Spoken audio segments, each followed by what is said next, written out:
ሰላም የዱካ ኒውስ ቤተሰቦች ሰላምታችን በያላችሁበት ይድረስ እያልን በእለቱ የተሰሙ ዜናዎችን አርዕስቶቻቸውን በማስቀደም እንጀምራለን። የኤርትራ ጦር ድንበር ጥሶ ወደ ትግራይ ክልል ገባ። በቅድሚያ የምንመለከተው ጉዳይ ነው። የህወሓት ባለስልጣናት ላይ እግድ ወጥቷል። ምን አይነት እግድ የሚለውን እንዳስሰዋለን። ሳውዲ አረቢያ በኢትዮጵያ ላይ ተነስታለች። የደረሰን መረጃ አለ፣ እነግራችኋለን። በመጨረሻም ባራክ ኦባማ ለትራምፕ የዘረኝነት ስላቅ መልስ ሰጥቷል። ሁሉንም በየተራ የምንነግራችሁ ይሆናል። ቻናላችንን ላይክ፣ ሰብስክራይብ እያደረጋችሁ አብራችሁን እንድትዘልቁ በትህትና ጋበዝን።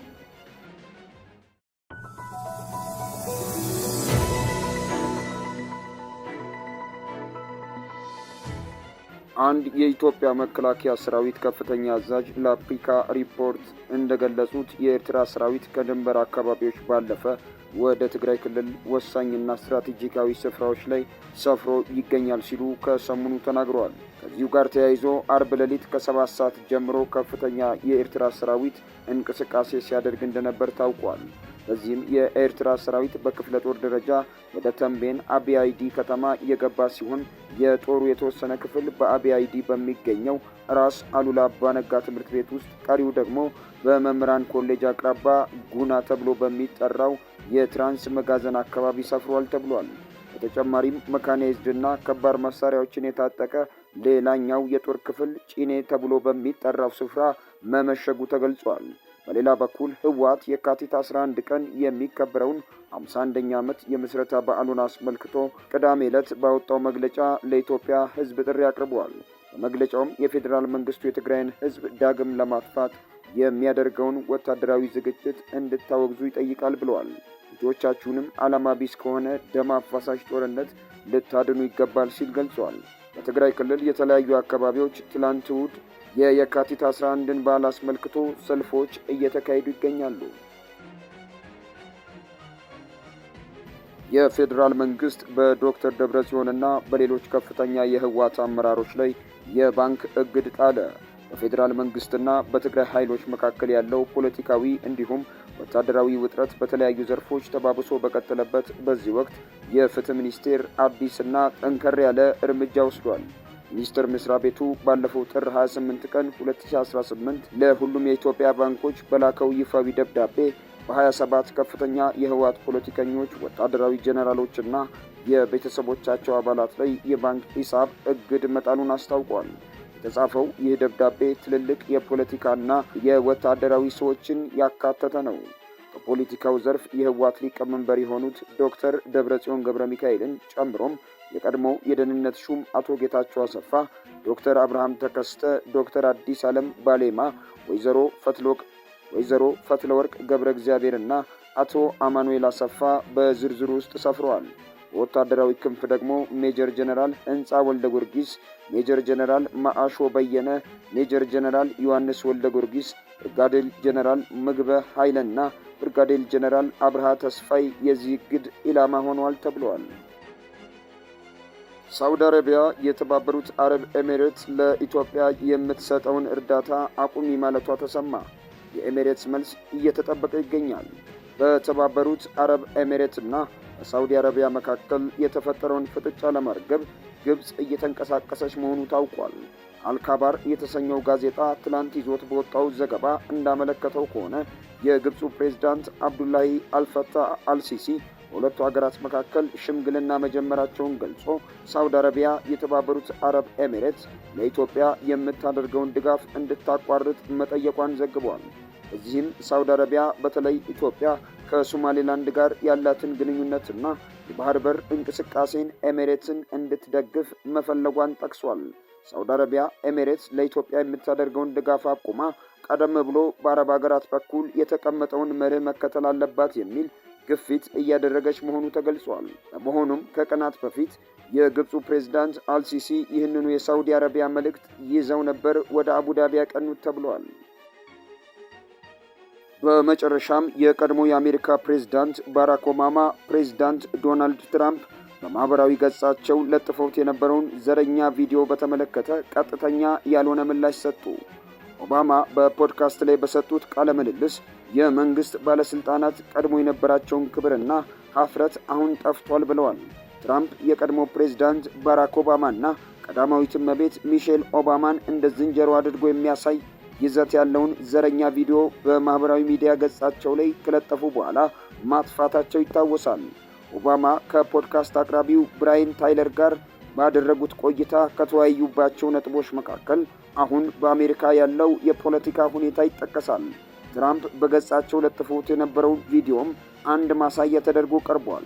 ኦባማ ስለ ወቅታዊው የአሜሪካ ፖለቲካ ሲናገሩ ከዚህ ቀደም አይተነው በማናውቀው መጠን በክፋት የተሞላ ሆኗል ብለዋል። ቪዲዮው ከተለጠፈ በኋላ ዋይት ሃውስ ተቺዎችን ሐሰተኛ ቁጣ አስተጋቡ ብሎ ቢያጣጥልም ውግዘቱ ሲበረታ ቪዲዮው ከትራምፕ ትሩዝ ሶሻል ገጽ እንዲጠፋ ተደርጓል። በአንድ የዋይት ሃውስ ሰራተኛ የተፈጸመ ስህተት እንደሆነም ተገልጿል። ቪዲዮውን ሪፐብሊካኖችም ዲሞክራቶችም አውግዘውታል። አጠቃላይ ቪዲዮው 62 ሰከንድ ርዝማኔ ያለው። ዘ ላየን ስሊፕ ቱናይት በሚል ማጀቢያ ሙዚቃ በተሰራው ቪዲዮ መጨረሻ ላይ ባራክና ሚሼል ኦባማን እንደ ዝንጀሮ አድርጎ የሚያሳይ ክፍል ይታያል። ቪዲዮው በአውሮፓውያኑ 2020 የተካሄደው ምርጫ ተጭበርብሯል የሚል ይዘትም አለው። ትራምፕ ለጋዜጠኞች በሰጡት ማብራሪያ ምንም ስህተት አልሰራሁም፣ የቪዲዮውን የመጀመሪያ ክፍል ብቻ ነው ያየሁት፣ በኋላ የቢሮው ሰራተኛ ለጥፎታል ብለዋል። ኦባማም በዚያ መንገድ የሚያሳይ ክፍል እንዳለው አላወቅኩም ብለዋል። ጥቁር አሜሪካዊው ሪፐብሊካን የህዝብ እንደራሴ ቲም ስኮት እጅግ ዘረኛ ነው ሲሉ ቪዲዮውን ተችተዋል። ኤክስ ላይ ይዘት የሚያጋራው ወግ አጥባቂው ዜሪያስ የሰራው ቪዲዮ ጥቁር ህዝብን ከዝንጀሮ ጋር የሚያመሳስል ዘረኛ ይዘት ነው ብለዋል። የፖድካስት አቅራቢው ከቪዲዮ በተጨማሪ በአሜሪካ የስደተኞችና ጉምሩክ ባልደረቦች ላይ የሚወሰዱ እርምጃዎችን በተመለከተ ከኦባማ ጋር ተወያይቷል። አይስ የተገደሉ ሰዎች የአገር ውስጥ አሸባሪዎች መባላቸውን ኮንነዋል። ከቀናት በፊት ትራምፕ የእርሶን ፊት የዝንጀሮ አካል ላይ የሚያሳይ ቪዲዮ ለጥፈዋል ሲል ተናግሯል።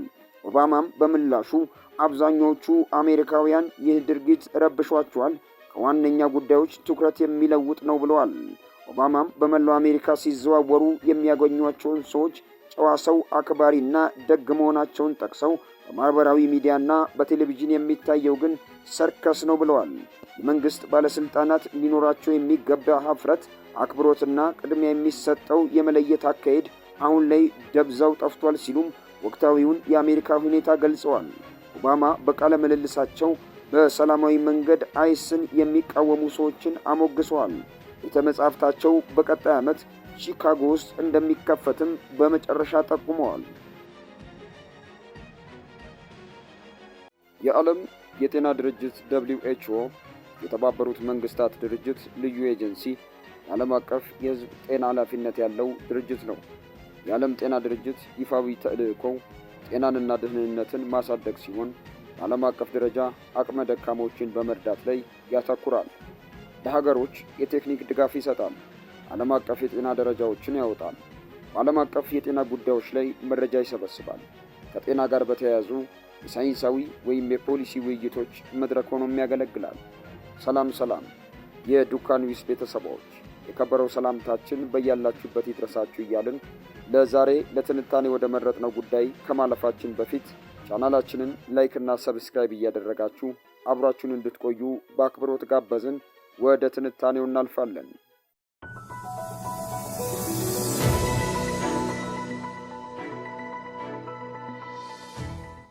የኛ ሰው በWHO ዶክተር ቴድሮስ አድሃኖም በ2022 የዓለም ጤና ድርጅት ዋና ዳይሬክተር ሆነው ከመመረጣቸው በፊት እንደ አውሮፓውያኑ አቆጣጠር 2012 እስከ 2016 ድረስ የኢትዮጵያ የውጭ ጉዳይ ሚኒስትር፣ ከዚያም ቀደም ብሎ ደግሞ ለበርካታ ዓመታት የአገሪቱ የጤና ሚኒስትር ሆነው አገልግለዋል። ዶክተር ቴድሮስ አድሃኖም የኢትዮጵያ ጤና ሚኒስትር ሆነው ባገለገሉባቸው ዓመታት በኢትዮጵያ የጤና መሠረታዊ አገልግሎቶች መስፋፋታቸውና የሕፃናትና እናቶች ሞት መጠን መቀነሱ ይገለጻል። ዋና ዳይሬክተሩ በመጀመሪያው ዙር የዓለም ጤና ድርጅት የመሪነት ዘመናቸው ከገጠሟቸው ፈተናዎች መካከል የኢትዮጵያ መንግስት ከህወሓት ጋር ጦርነት በገጠመበት ጊዜ ለቡድኑ ድጋፍ ይሰጣሉ በሚል ከፍተኛ የኢትዮጵያ መንግስት ባለስልጣናት በተደጋጋሚ ይከሷቸው ነበር። ከሰሞኑም ደግሞ እኚሁ በእኛ ሰው በኩል የዓለም ጤና ድርጅት በግጭት ውስጥ ባለው የአማራ ክልል እየተፈጸመ ባለው የጤና ባለሙያዎችና የጤና ተቋማት ጥቃት ላይ አስቸኳይና ገለልተኛ ምርመራ እንዲደረግ ጠይቋል። የድርጅቱ ዋና ዳይሬክተር ዶክተር ቴድሮስ አድሃኖም በኤክስ ገጻቸው ላይ ባጋሩት ጽሑፍ ግድያን፣ እስርንና ድብደባን ጨምሮ የጤና ባለሙያዎች የተለያዩ ጥቃቶች ኢላማ መሆናቸውን የሚያሳዩ የሚረብሹ ሪፖርቶች መውጣታቸውን ጠቅሰው ድርጊቱን አውግዘዋል። ዶክተር ቴድሮስ አድሃኖም ከ10 ቀናት በፊት ዶክተር ጸጋውን ስሜ የተባለ ሐኪም በባህር ዳር ከተማ ውስጥ በጸጥታ ኃይሎች እንደተገደለና ከዛም በኋላ ሕይወቱ አልፎ መገኘቱ በጽሑፋቸው ጠቅሰዋል።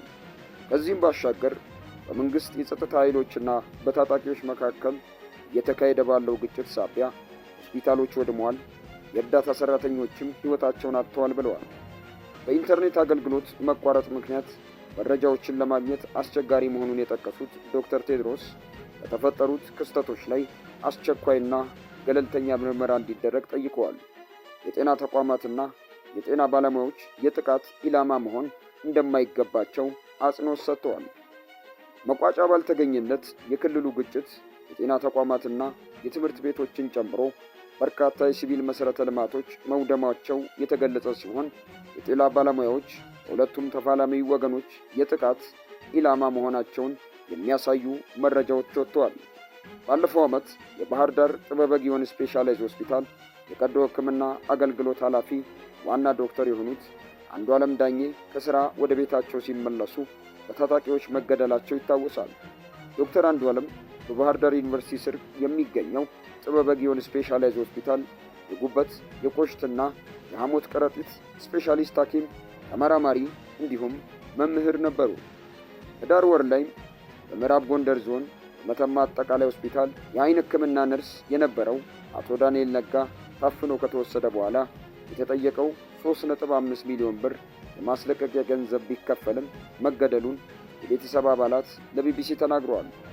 በግጭት ቀጠና ውስጥ ሆነው በማህበረሰቡ አገልግሎት የሚሰጡ የጤናና የትምህርት ባለሙያዎች ላይ ግድያ፣ እገታ፣ እስር እንዲሁም ድብደባ እንደሚደርስባቸው ይነገራል።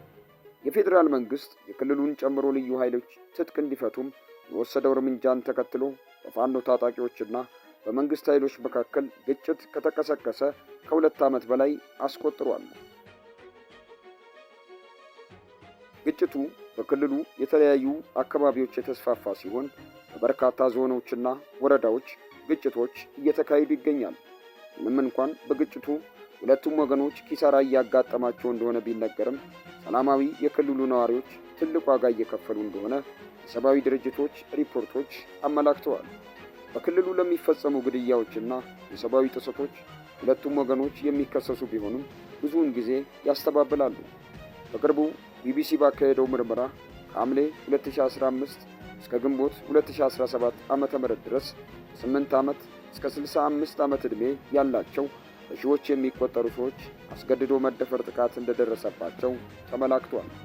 ምንም እንኳን እውነተኛው ግጭት ነክ የወሲባዊ ጥቃት መጠን ሪፖርት ባለመደረጉና ባለመመርመሩ በትክክል ባይታወቅም ቢቢሲ 4 በመቶ ከሆኑት የክልሉ 43 የጤና ጣቢያዎችና የሕክምና ምንጮች በሰበሰበው መረጃ 2697 ሰዎች አስገድዶ መደፈር ጥቃት እንደደረሰባቸው ሪፖርት አድርጓል። ለእነዚህ ጥቃቶች መንግስት የጸጥታ ኃይሎች የተከሰሱ ሲሆን መንግስት በዚህ ጉዳይ ላይ የሰጠው ምላሽ ምንም የለም። ከዚህ ቀደም ዩኤን ኦቻ በአማራ ክልል በቀጠለው ግጭት ምክንያት ግብረሰናይ ድርጅቶች ችግር እየገጠማቸው እንደሆነና በርካታ ጉዳቶች ማጋጠማቸውን ገልጾ ያውቃል። የተባበሩት መንግስታት የሰብአዊ ጉዳዮች ማስተባበሪያ ቢሮ ረድኤት ሰራተኞች ላይ እገታ፣ ዝርፊያና ጥቃት ጨምሮ 93 ክስተቶችን አውሮፓውያኑ 2023 መዝገብ ያለው ብሎ ነበር። የኛ ሰው በደብሊውኤችኦም ከሰሞኑ ጉዳይ ላይ ይህን ብለዋል። ቀጣዩን ደግሞ አብረን የምናየው ይሆናል።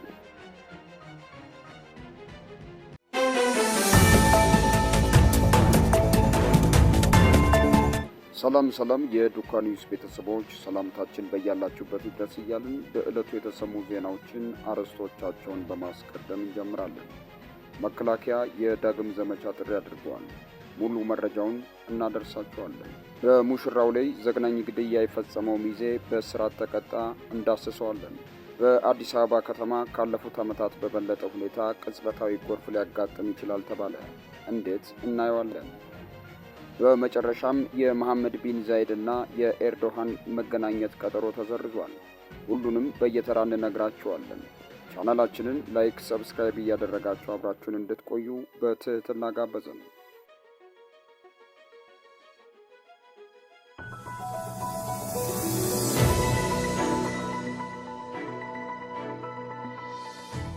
የሀገር መከላከያ ሚኒስቴር ከአሁን በፊት የመከላከያ ሰራዊት አባል የነበሩ በተለያዩ ምክንያት ከሰራዊቱ የወጡና ተመልሰው ሰራዊቱን ለማገልገል ፍላጎትና ቁጭት ያላቸው እስካሁን የመመለስ ዕድል ያላገኙ አባላትን መልሶም በሰራዊቱ እንዲያገለግሉ የምዝገባ ማስታወቂያ አውጥቷል።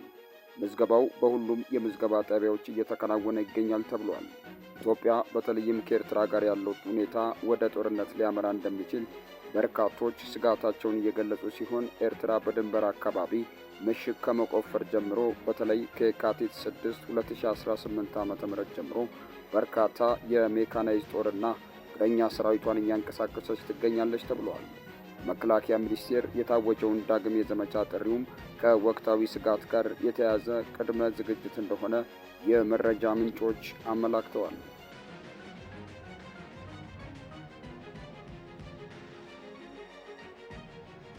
በሙሽራው ላይ ዘግናኝ ግድያ የፈጸመው ሚዜ በእስራት ተቀጣ።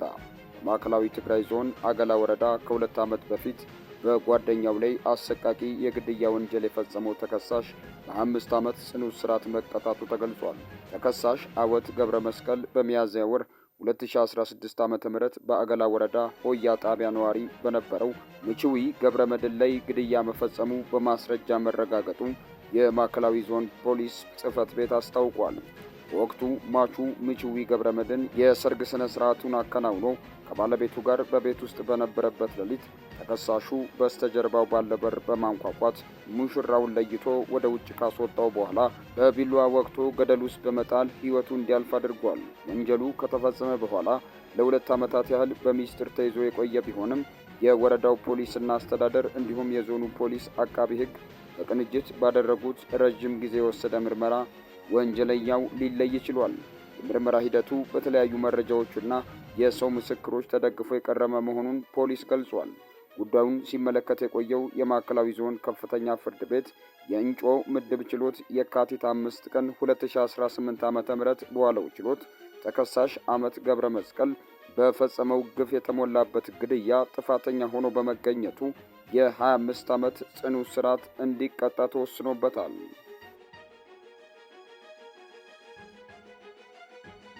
በአዲስ አበባ ካለፉት ዓመታት በበለጠ ሁኔታ ቅጽበታዊ ጎርፍ ሊያጋጥም ይችላል ተባለ። አዲስ አበባን ጨምሮ በበልግ ዝናብ ተጠቃሚ በሆኑት የአገሪቱ አካባቢዎች በዘንድሮው ወቅት ካለፉት ዓመታት በበለጠ ሁኔታ ቅጽበታዊ ጎርፍ ሊያጋጥም እንደሚችል የኢትዮጵያ ሜትሮሎጂ ኢንስቲትዩት አስጠነቀቀ። የዝናቡ መጠን በዘንድሮ የበልግ ወቅት መደበኛና ከመደበኛ በላይ የዝናብ መጠን እንደሚኖር ተተንብዮአል። ተጠባቂ አካባቢዎች አዲስ አበባ፣ ምስራቅ አማራ፣ አፋር፣ ደቡብና ምስራቅ ትግራይ፣ ሶማሌ፣ ቦረናና ጉጂ ዋና ዋናዎቹ ናቸው ተብሏል።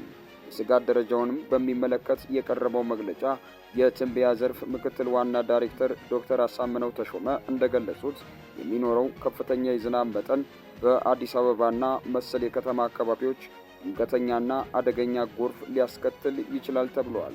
የአየር ንብረት ጥናቶች እንደሚያመለክቱት በአዲስ አበባና መሰል ከተሞች የጎርፍ ስጋቱ እንዲጨምር ያደረጉ 3 ዋና ዋና ምክንያቶች አሉ ተብሏል። አንደኛው የኮንክሪት መስፋፋት አፈር ዝናብን የመምጠጥ አቅሙ እየቀነሰ በመምጣቱ የሚዘንበው ዝናብ በሙሉ በቀጥታ ወደ ጎርፍነት ይቀየራል ተብሏል። የፈሳሽ ማስወገጃዎች መዘጋት ሁለተኛው ምክንያት ሲሆን በግንባታ ግብዓቶችና በቆሻሻ የተደፈኑ የፍሳሽ ቦዮች ለቅጽበታዊ ጎርፍ መከሰት ዋነኛ መንስኤ ይሆናሉ ተብሏል።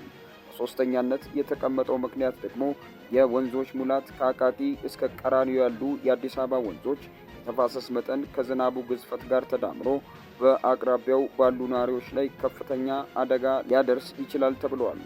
የተደፈኑ ቦዮችን ማጽዳት፣ በአካባቢዎቻቸው ላይ የሚገኙ የፍሳሽ ማስወገጃዎችን ከቆሻሻ ነፃ በማድረግ የጎርፍ መተላለፊያ መንገዶችን ክፍት እንዲያደርጉ ተነግሯል። በመጨረሻም መሐመድ ቢን ዛይድ ባጋጠማቸው ህመም ምክንያት ኤርዶጋን ወደ ተባበሩት አረብ ኤሚሬት ሊያደርጉት የነበረውን ጉብኝት አራዘሙ። የቱርክ ፕሬዝዳንት ሬሲፕ ጣይብ ኤርዶጋን ወደ ተባበሩት አረብ ኤሚሬት ሊያደርጉት የነበረውን ጉብኝት አራዝመዋል። ፕሬዝዳንቱ ጉብኝቱን ያራዘሙት ከተባበሩት አረብ ኤሚሬት ፕሬዝዳንት ሼክ መሐመድ ቢን ዛይድ ጋር በስልክ ከተነጋገሩ በኋላ ነው ተብሏል። ኤርዶሃን በስልክ ንግግራቸው ፕሬዝዳንት መሐመድ ቢን ዛይድ በገጠማቸው የጤና እክል ምክንያት አምላክ ፈጣሪ ምህረት ያደርግሎት በማለት መልካም ምኞታቸውን ገልጸውላቸዋል።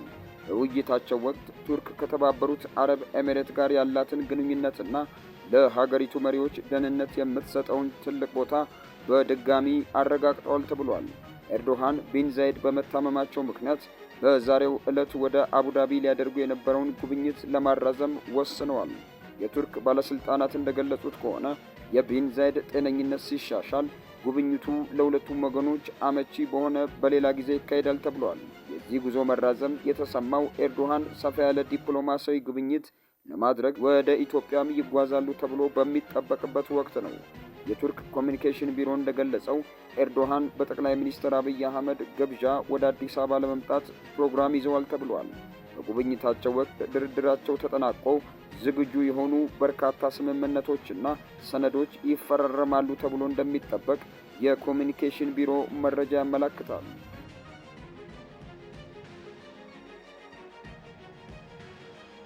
ከየካቲት 7 ቀን 2018 ዓ.ም ጀምሮ በሁለት ቀናት የተካሄደው 39ኛው የአፍሪካ ህብረት የመሪዎች ጉባኤ ተጠናቋል።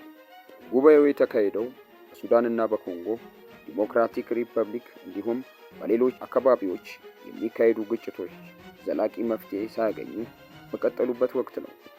በተለይ ለእነዚህ የጸጥታ ችግሮች እልባት ማስገኘት የተሳናቸውን የህብረቱን የሰላምና ጸጥታ እንዲሁም የአስተዳደር መዋቅሮችን ለማሻሻል በቀረበው ምክረ ሐሳብ ላይ ህብረቱ የአፈጻጸም አቅጣጫ እንደሚያስቀምጥም በእንግሊዝኛ ምህጻሩ ISS በመባል የሚታወቀው የጸጥታ ጥናት ተቋም ተመራማሪ የሆኑት ሙሳ ሶማሆር ተናግረዋል። ሰላም የዱካ ኒውስ ቤተሰቦች፣ የከበረው ሰላምታችን በያላችሁበት ይድረሳችሁ። ዛሬ ለትንታኔ ወደ መረጥነው ጉዳይ ከማለፋችን በፊት ቻናላችንን ላይክ እና ሰብስክራይብ እያደረጋችሁ አብራችሁን እንድትቆዩ በአክብሮት ጋበዝን።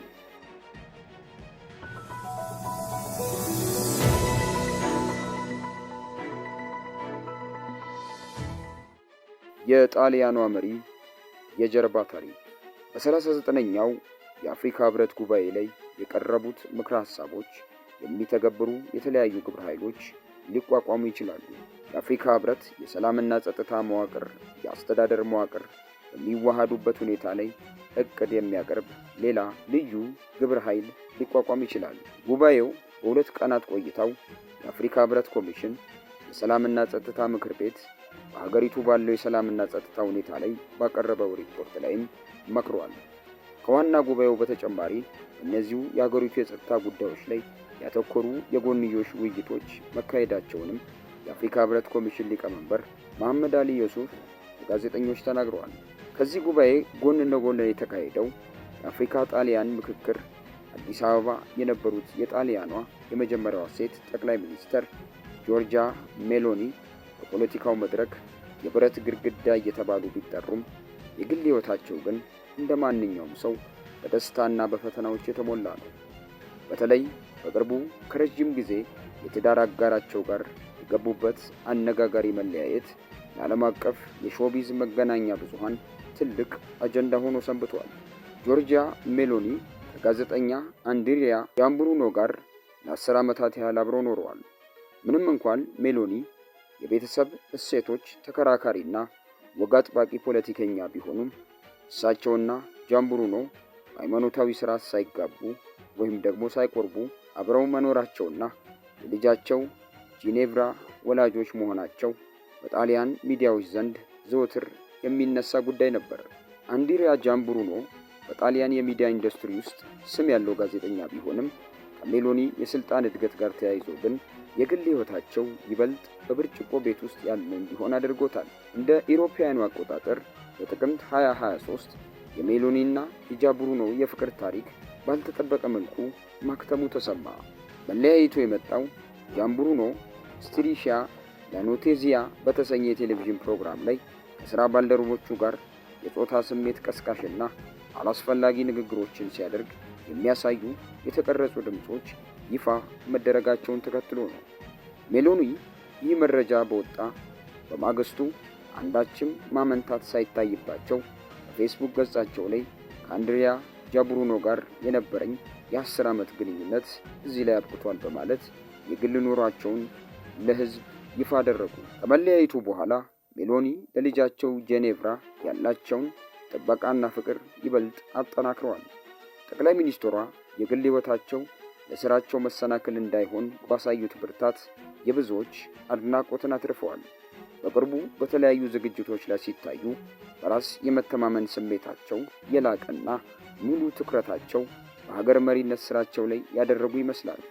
በሾቢዝ ዜናዎች መሠረት ጆርጅ ሜሎኒ አሁን ላይ ሲንግል ሲሆኑ ምንም አይነት አዲስ የፍቅር ግንኙነት ውስጥ አለመግባታቸው የሚጠቁም መረጃ የለም። ይልቁንም የግል ሕይወታቸው ከፖለቲካዊ ግዴታቸው ጋር ተሳስሮ አሁንም በዓለም ዙሪያ በሚገኙ የፓፓራዚ ካሜራዎች እይታ ውስጥ እንዳሉ ናቸው። በዚህ ሁኔታ ውስጥ እያሉ ነበር በአፍሪካ ህብረት የመሪዎች ጉባኤ በ39ኛው የአፍሪካ ህብረት የመሪዎች ጉባኤ መዲናችን ላይ ተከሰቱ። ኤርትራ የኢትዮጵያን ባንዲራ ረገጠች። ጌታቸው ህወሓትን አስጠነቀቁ። በደቡብ ክልል መከላከያ ለቆ መውጣቱን ተከትሎ ሌላ አመፅ ተቀስቅሷል። ጠቅላዩ ኢትዮጵያ የመስፋፋት ፍላጎት የላትም አሉ። ሰላም የዱካ ኒውስ ቤተሰቦች፣ የከበረው ሰላምታችን በያላችሁበት ይድረስ እያልን ቻናላችንን ሰብስክራይብ፣ ላይክ እያደረጋችሁ አብራችሁን እንድትዘልቁ በትህትና ጋበዝን።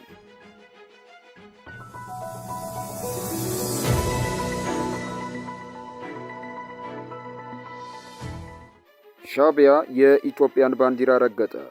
ሻዕቢያ ኢትዮጵያ ጠልነቱን ዳግም ያሳየበት ድርጊት ፈጽመዋል። ከሰሞኑም የፈንቅል ኦፕሬሽን መታሰቢያ በምጽዋ እየተከበረ እንዳለ ይታወቃል። በዓሉን አስመልክቶ ከተዘጋጁ ዝግጅቶች አንዱ በሆነው የስዕል አውደ ርዕይ ላይ የታየው ክስተት አነጋጋሪ ሆኗል። በአውደ ርዕዩ ላይ ከቀረቡ ስዕሎች አንዱ የሆነው የኢትዮጵያን ክብርና እሴት የሚነካ ነው። በስዕሉ ላይ እንደሚታየው አንድ ከስክስ ጫማ ያደረገ ወጣት የኢትዮጵያን አረንጓዴ፣ ቢጫ፣ ቀይ ባንዲራ ረግጦ ይታያል። በተጨማሪም በስዕሉ ላይ የሚታየው ወጣት የአፄ ኃይለ ሥላሴን፣ መንግስቱ ኃይለማርያምንና የአሁኑን ጠቅላይ ሚኒስትር አብይ አህመድን ምስል ከስርም ረግጦ ይታያል።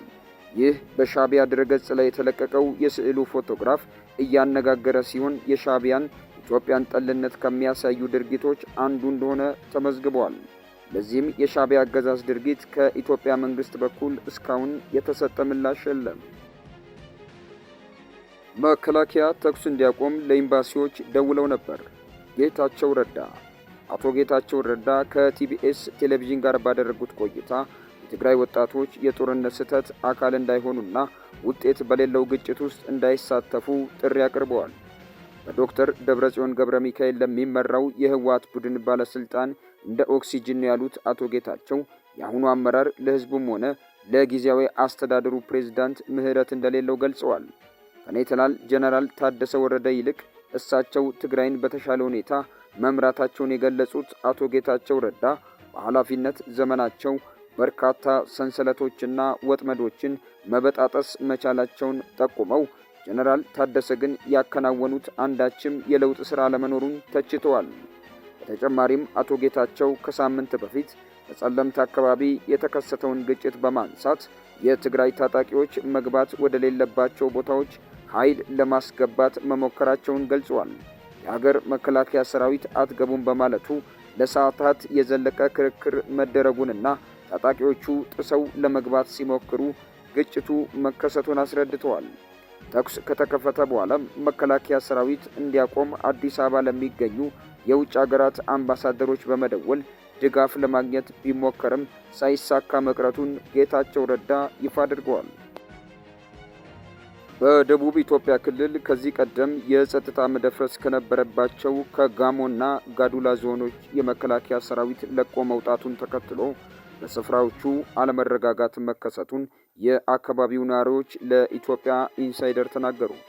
የመከላከያ ሰራዊት አካባቢዎቹን ባለፉት 3 ቀናት ለቆ መውጣቱን ለኢትዮጵያ ኢንሳይደር ያረጋገጡት አንድ የክልሉ ኃላፊ በበኩላቸው በስፍራዎቹ በተፈጠረው አለመረጋጋት በሰዎች ላይ የደረሰ ጉዳት እንደሌለ ገልጸዋል። ከእሁድ የካቲት 8 2018 ዓ.ም ጀምሮ የጸጥታ መደፍረስ ካጋጠማቸው የደቡብ ኢትዮጵያ ክልል አካባቢዎች መካከል የጋሞ ዞን አርባ ምንጭ ዙሪያ ወረዳና የጋዶላ ዞን ደራሼ ወረዳ እንደሚገኙበትም ነዋሪዎቹ ለኢትዮጵያ ኢንሳይደር አስታውቋል። በአርባ ምንጭ ዙሪያ ወረዳ የሚገኙ አንድ የአካባቢው ነዋሪ የጸጥታ አለመረጋጋት የተፈጠረው ዘይሴ ብሔረሰብ በሚገኝባቸው ቀበሌዎች መሆኑን አመላክተዋል። ትላንት አመሻሽ አካባቢ በተለይ ዘይሴ ወዘቃ የተባለ ቀበሌ ላይ የተኩስ ድምጾች ይሰሙ እንደነበረ እኚሁ ነዋሪው ገልጸዋል። ከዚህ ቀደምም ራስን በራስ ከማስተዳደር ጥያቄ ጋር በተገናኘ በዘይሴ ብሔረሰብ መኖሪያ ቀበሌዎች ግጭቶችና አለመረጋጋቶች እንደነበሩ የሚናገሩት ነዋሪው የትላንቱ ሁኔታው ከዚሁ ጋር የተገናኘ መሆኑን አስረድተዋል። በአካባቢው በተፈጠረው አለመረጋጋትና ተኩስ ምክንያት ከአርባ ምንጭ ጊዶሌ ኮንሶ የሚወስደው አውራ ጎዳና በትላንትናው ዕለት ተዘግቶ እንደነበር ነዋሪዎች ተናግረዋል። የጸጥታ ኃይሎች በአካባቢው ላይ ከደረሱ በኋላ ለጥቂት ሰዓታት ተዘግቶ የነበረው አውራ ጎዳና መከፈቱን ነዋሪዎች ገልጸዋል። ጠቅላይ ሚኒስትር አብይ አህመድ የረመዳን ጾም መጀመርን በማስመልከት የካቲት 9 2018 በአረበኛ ቋንቋ ባስተላለፉት መልእክት ኢትዮጵያ የመስፋፋት ፍላጎት የላትም አሉ። ጠቅላይ ሚኒስትር አብይ በዚህ መልእክታቸው ላይ ኢትዮጵያን የታማኝነት የእውነት ምድር ሲሉ የጠሯት ሲሆን የጎረቤቶቿን ደህንነት አደጋ ላይ እንደማትጥል ተናግረዋል። ጠቅላይ ሚኒስትሩ ይህን ያሉት በኢትዮጵያና በኤርትራ መካከል ጦርነት ይቀሰቀሳል በሚል ውጥረት ባየለበት ወቅት ነው። ኢትዮጵያ የባህር በር የማግኘት የህልውና ጉዳይ ነው ስትል ከገለጸች ወዲህ በሁለቱ ሀገራት መካከል ያለው ግንኙነት ሻክሮ ወደ ቃላት ጦርነት አድጓል። እንደ እውነት ምድር ወራሽነታችን ለመላው ዓለም ማረጋገጥ የምንፈልገው ኢትዮጵያ መሬት የመውረር የመስፋት ፍላጎት እንደሌላትና የጎረቤቶቿን ደህንነት አደጋ ላይ እንደማትጥል ነው ብለዋል። ጠቅላይ ሚኒስትሩ የውሃ ሀብታችንን ተጠቅሞ ለልማት ያለንን ፍላጎት በምንም መልኩ የሌላውን ድርሻ የመቀነስ አይደለም ሲሉ ለግብጽ ምላሽ በሚመስል መልኩ ጠቁመዋል። ኢትዮጵያ፣ ግብጽና ሱዳን በታላቁ ህዳሴ ግድብ አስተዳደርና የውሃ ሙሌት ላይ ለዓመታት ድርድር ሲያደርጉ ቢቆዩም ሁሉንም የሚያስማማ መቋጫ ላይ ሳይደርሱ ቀርተዋል። አባይ ታላቅ መለኮታዊ ስጦታ ነው ያሉት ጠቅላይ ሚኒስትር አብይ ከግጭት መድረቅ ይልቅ የትብብር ድልድይ ይሆናል በማለት ሁሉም ከዚህ ወንዝ በፍትህና በእኩልነት መጠቀም አለበት ሲሉ ገልጸዋል። ሶማሊላንድ በርበራ the port and the airport has been used previously during the Cold War. One is by Russians and one is by Americans. So you can understand the strategic location of Pepra. በየካቲት መጀመሪያ ላይ ሳውዲ አረቢያና ሶማሊያ በሪያድ የተፈራረሙት የወታደራዊ ትብብር ስምምነት በአፍሪካ ቀንድ የነበረውን የኃይል ሚዛን በአንድ ጀንበር የቀየረ ክስተት ሆኗል። ይህ ስምምነት ተራ የሁለትዮሽ ግንኙነት ሳይሆን ዓለም አቀፍ የፖለቲካ ኢኮኖሚና በባህር ኃይል የበላይነት ፉክክር ውስጥ የሚታይ ትልቅ የቼዝ ጨዋታ ነው። ሰላም ውድ የዱካ ኒውስ ቤተሰቦች የከበረ ሰላምታችን በያላችሁበት ይድረስ እያልን ለዛሬ ወደ መረጥነው የትንታኔ ጉዳይ ከማለፋችን በፊት ቻናላችንን ላይክ፣ ሰብስክራይብ እያደረጋችሁ አብራችሁን እንድትዘልቁ በትህትና ጋበዝን። መልካም ቆይታ።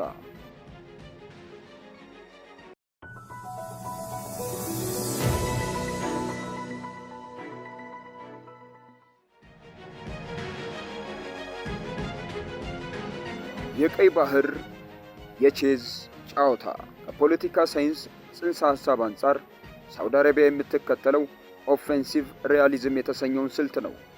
ይህ ማለት አንድ ሀገር ደህንነቷን ለማረጋገጥ በቀጠናው ያላትን ተጽዕኖ በከፍተኛ ሁኔታ ማስፋፋት አለበት የሚል ነው። የተባበሩት አረብ ኤሚሬትስ ተጽዕኖን መገደብ። ላለፉት ጥቂት ዓመታት ኤሚሬትስ በሶማሌላንድ በርበራና በፑንትላንድ ቦሳሶ ወደቦች በኩል የነበራት የበላይነት ሳውዲን ስጋት ላይ ጥሏታል። ሳውዲ አረቢያ ከማዕከላዊ የሞቃዲሾ መንግስት ጋር መወገኗ ኤሚሬትስ ከክልላዊ መንግስት ጋር የምታደርገውን ግንኙነት ህገወጥ ለማስመሰልና በሶማሊያ ያላትን ብቸኛ ተሰሚነት ለመቀነስ ያለመ ነው። የእስራኤል ድንገተኛ ዕውቅናና ምላሹ። እስራኤል ለሶማሌላንድ የሰጠችው ዕውቅና ለሪያድ ትልቅ የማንቂያ ደውል ነበር። እስራኤል በቀይ ባህር መውጫ ላይ የጦር ሰፈር ወይም የስለላ ጣቢያ ካገኘች የሳውዲን የአረብ ባህር የበላይነት ትፈልጋለች። ስለዚህ ይህ ስምምነት እስራኤልን ለመገደብ የተዘረጋ ዲፕሎማሲያዊ አጥር ነው። የዓለም አቀፍ ፖለቲካ ኢኮኖሚው አንድምታ። የሳውዲ አረቢያ የኢኮኖሚ ህልውና የተመሰረተው በነፃ የንግድ መስመሮች ላይ ነው። የዓለም አቀፍ የፖለቲካ ኢኮኖሚ ምሁራን እንደሚሉት ከሆነ የንግድ መስመሮችን ለመቆጣጠር የኢኮኖሚ ልዕለ ኃያልነት መገለጫ ነው ይላሉ። በባብ ኤል ማንዴብ ጥበቃ በዓመት ከ20 ሺህ በላይ መርከቦች የሚያልፉበት ይህ የንግድ መስመር ለሳውዲ ቪዥን 2030 ስኬት ወሳኝ ነው። ሶማሊያ ረዥሙን የባህር ጠረፍ የያዘች ሀገር መሆኗ ከእርሷ ጋር ወታደራዊ ስምምነት ማድረግ ማለት የሳውዲን የንግድ መርከቦች ከባህር ላይ ወንበዴዎችና ከሁቲዎች ጥቃት መከላከያ በፈር ዞን መፍጠር ማለት ነው። የኢንቨስትመንት ዋስትና። ሳውዲ አረቢያ በሶማሊያ የግብርና፣ የኢነርጂና የወደብ ልማት ላይ ኢንቨስት ለማድረግ ትፈልጋለች። ለዚህ ደግሞ የተረጋጋ ወታደራዊ ሁኔታ የግድ ያስፈልጋል። ስምምነቱ የሳውዲ ኩባንያዎች በሶማሊያ በልበ ሙሉነት እንዲገቡ መንገድ ይከፍታል። ከብቸኝነት ወደ አጋርነት። ለሶማሊያ ይህ ስምምነት የህልውና ጉዳይ ነው። ሶማሊያ ከኢትዮጵያ ጋር በባህር በር ጉዳይ፣ ከኤሚሬትስ ጋር ደግሞ በሉዓላዊነት ጉዳይ በገባችበት ውጥረት ውስጥ ሳውዲን እንደ ትልቅ ወንድም አግኝታታለች። ወታደራዊ ዘመናዊነት። የሶማሊያ ጦር ከአልሸባብ ጋር በሚያደርገው ትግል የሳውዲን የቴክኖሎጂና የገንዘብ ድጋፍ ማግኘቱ የአቅም ሚዛኑን ወደ መንግስት ያዘነብለዋል። ዲፕሎማሲያዊ ጋሻ። ሶማሊያ ከሳውዲ ጋር መፈራረሟ ሌሎች ሀገራት ማለትም እንደ እስራኤልና ኤሚሬትስ ያሉ በሶማሊያ የውስጥ ጉዳይ ጣልቃ ሲገቡ ሪያድን ግምት ውስጥ እንዲያስገቡ ያስገድዳቸዋል። የቀጠናው ተዋናዮች ስጋትና ምላሽ። ይህ የወታደራዊ ስምምነት ሌሎች የቀጠናውን ሀገራት ዝም አያሰኙ። ኢትዮጵያ ከሶማሌላንድ ጋር ያደረገችው የመግባቢያ ሰነድ በሳውዲና ሶማሊያ ስምምነት ሳቢያ አዳዲስ ፈተናዎች ሊገጥሙት ይችላሉ። ሳውዲ የሶማሊያን የባህር ክልል ደህንነት ለመጠበቅ ቃል መግባቷ ኢትዮጵያ ልታገኝ ያሰበችውን የባህር በር ስምምነት ዲፕሎማሲያዊ ጫና ውስጥ ሊከተው ይችላል። ግብጽ ይህን ስምምነት በደስታ ነው የምትቀበለው። ግብጽና ሳውዲ በቀይ ባህር ላይ ተመሳሳይ ፍላጎት ስላላቸው ይህ ስምምነት የኢትዮጵያን ተጽዕኖ ለመገደብ የሚሰሩት ሴራ የበለጠ ሊያወሳስበው ይችላል። ድምዳሜ። የሳውዲ ሶማሊያ ወታደራዊ ስምምነት ከሁለትዮሽ ወታደራዊ ልምምድ የዘለለ ግብ አለው። ሳውዲ አረቢያ በአፍሪካ ቀንድ ያላት ሄጅሞኒ ወይም የበላይነት ለማስከበር፣ ሶማሊያ ደግሞ የፈረሰውን ሉዓላዊነቷን ለመገንባት የተገናኙበት ትልቅ ነጥብ ነው። ይህ የቼስ ጨዋታ ወደፊት የቀይ ባህርን ሰላም ሊያስከብር ይችላል፣ ወይም ደግሞ በታላላቅ የባህረ ሰላጤው ሀገራት መካከል ያለውን ፍጥጫ ወደ አፍሪካ ቀንድ በማምጣት ቀጠናውን የውክልና ጦርነት ወይም ፕሮክሲ ዋር አውድማ ሊያደርገው ይችላል። የሚቀጥሉት ጥቂት ወራት ሳውዲ በሶማሊያ ምድር የምታደርገው ወታደራዊ እንቅስቃሴ የጨዋታውን አሸናፊ ይወስነዋል።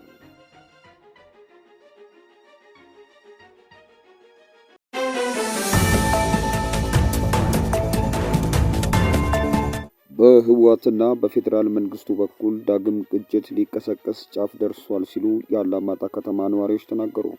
በወሎ ከ276,000 በላይ ተማሪዎች አሁንም በጸጥታ ስጋትና በኢኮኖሚ ችግር ምክንያት ወደ ትምህርት ገበታቸው አለመመለሳቸውና ለጦር ምልመላ መዳረጋቸው ተገለጸ። ሞተዋል፣ በስትሮክ ተጠቅተዋል፣ ሆስፒታል ተኝተዋል እየተባለ ሲወራባቸው የነበሩት የተባበሩት አረብ ኤሚሬት ፕሬዝዳንት ለቱርክ እምቢ ብለው ለአሜሪካ ሲሆን ብቅ ብለዋል። ወደ 100 የሚጠጉ የአሜሪካ ወታደሮች የናይጄሪያ ወታደሮች ከእስላማዊ ታጣቂው ጋር የሚያደርጉትን ውጊያ ለመደገፍ ናይጄሪያ ገብተዋል። ቫቲካን የትራምፕን ግብዣ ውድቅ አደረገች። ጋቦን የማህበራዊ ሚዲያዎችን ላልተወሰነ ጊዜ አገደች። ሰላም የዱካ ኒውስ ቤተሰቦች ሰላምታችን በያላችሁበት ይድረስ እያልን ቻናላችንን ሰብስክራይብ፣ ላይክ እያደረጋችሁ አብራችሁን እንድትዘልቁ በትህትና ጋበዝን።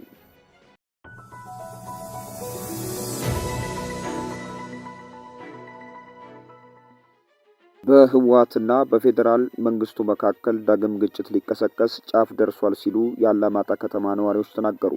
በከተማው ከ3 ሳምንት በፊት የፌዴራል ኃይሎች መውጣታቸውን ተከትሎ ነበር የትግራይ ኃይሎች የተቆጣጠሩት።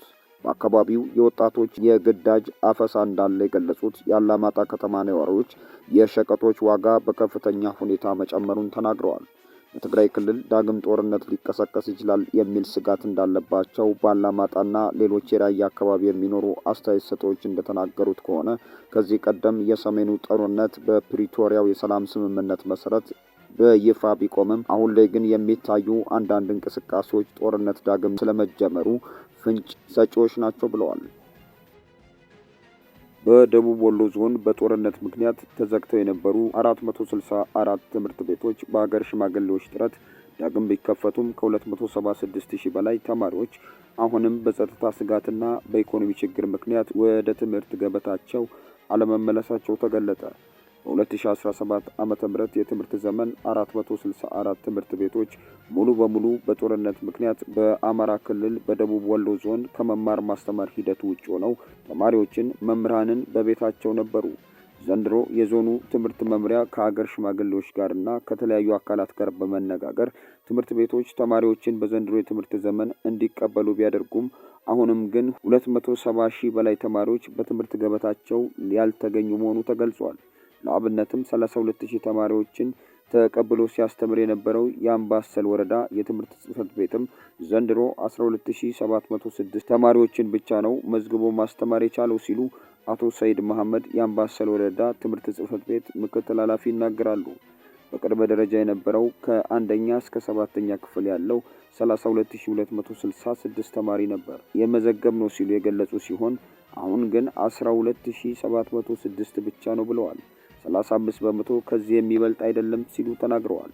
ከጦርነቱ ጋር ተያይዞም በሰላም እጦት በብርቱ እየተፈተነ የሚገኘው የትምህርት ሂደቱ ነገ ተምረው ለሀገር ይጠቅማሉ የተባሉ ታዳጊ ወጣቶችና ሕፃናትን በተረጋጋ ሁኔታ የመማር ማስተማር ሂደቱን እንዲቀጥሉ ማድረግ አልተቻለም ሲሉ ገልጸዋል።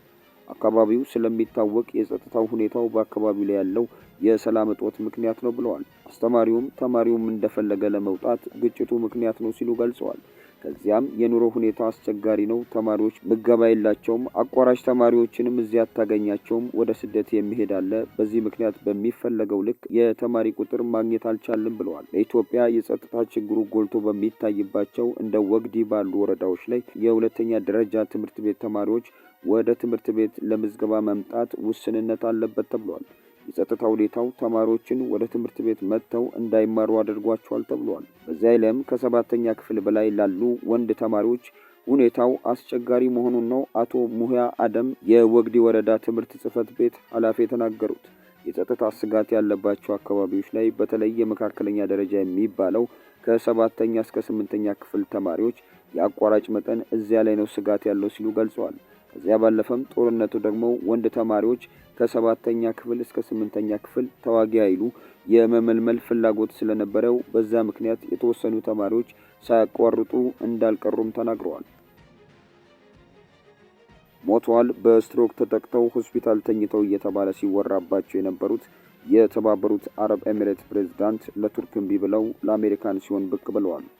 የተባበሩት አረብ ኤሚሬት ፕሬዝዳንት ሼክ መሐመድ ቢን ዛይድ አልናሃያ ረቡዕ ዕለት በአቡዳቢ ከአሜሪካው ሴናተር ሊንድሴይ ግራሃም ጋር መገናኘታቸውን ሴናተሩ በኤክስ ገጻቸው ላይ አስፍረዋል።